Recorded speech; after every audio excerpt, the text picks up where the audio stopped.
You know what's wild? While millions of people are casually chatting about the weather and weekend plans, there's this entire group of humans who would rather sit in complete silence than ask, "So, how's work going?"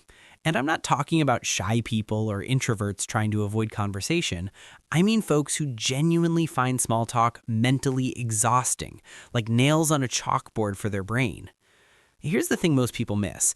Hating small talk isn't about being rude or antisocial. It's actually rooted in some pretty fascinating psychology.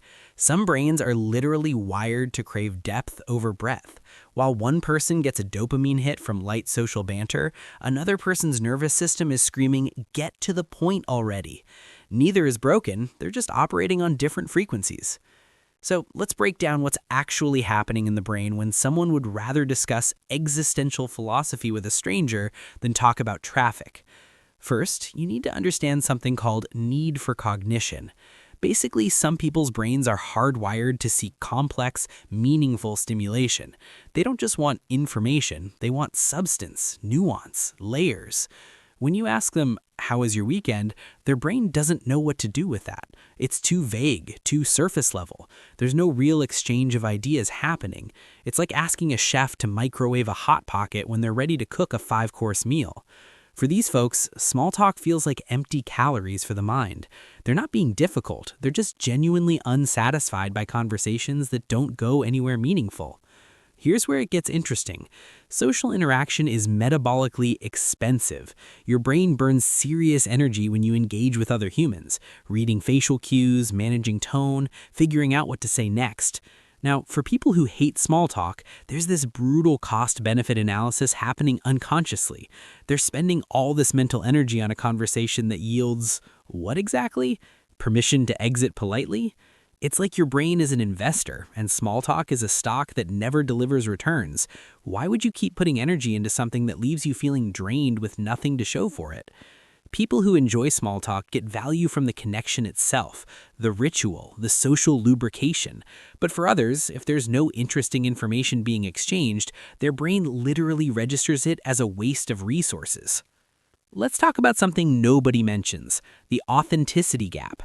Some people have what psychologists might call a low tolerance for performance. Think about what small talk actually is. It's scripted, it's performative.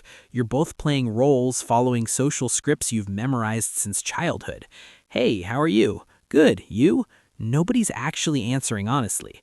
For certain personality types, especially those high in trait openness and authenticity, this feels suffocating. They're not trying to be edgy by rejecting it, they just have this deep psychological need for real communication. The mask of politeness feels like it's cutting off their oxygen. When forced into small talk, they're not just bored, they're experiencing a kind of existential discomfort, like they're betraying themselves with every, "Yeah, weather's been crazy lately." Oh, and here's the part nobody talks about. Modern life is already an absolute circus of stimulation.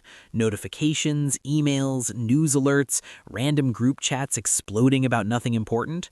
For a lot of people, especially those highly sensitive or neurodivergent, small talk is just another demand on an already maxed out system.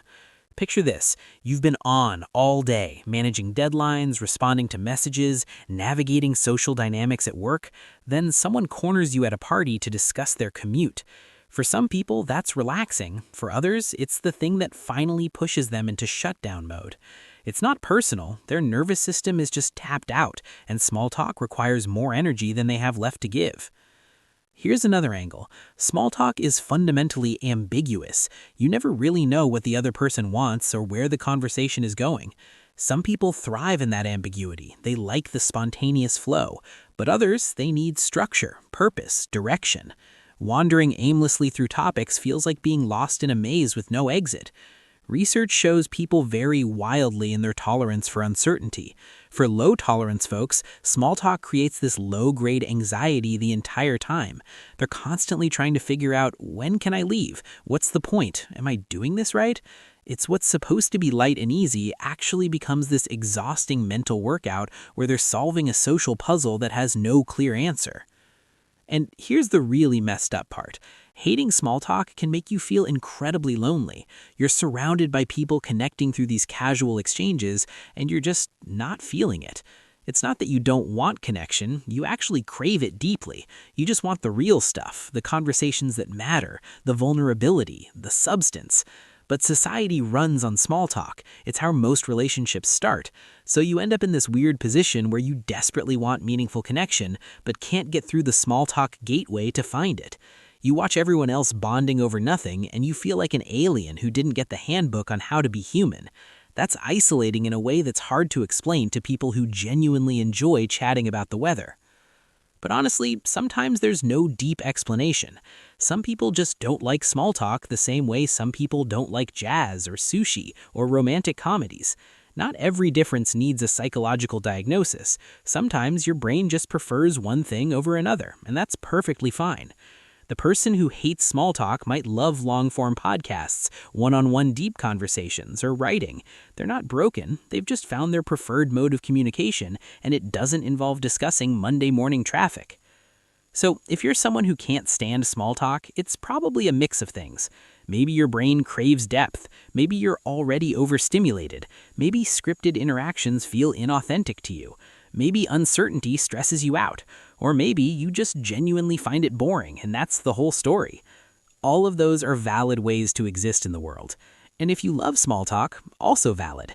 We don't all have to experience social interaction the same way. Some people bond over casual chit-chat, while others need philosophical debates at 2 a.m., and somehow we all manage to coexist. And that's it. That's the whole point.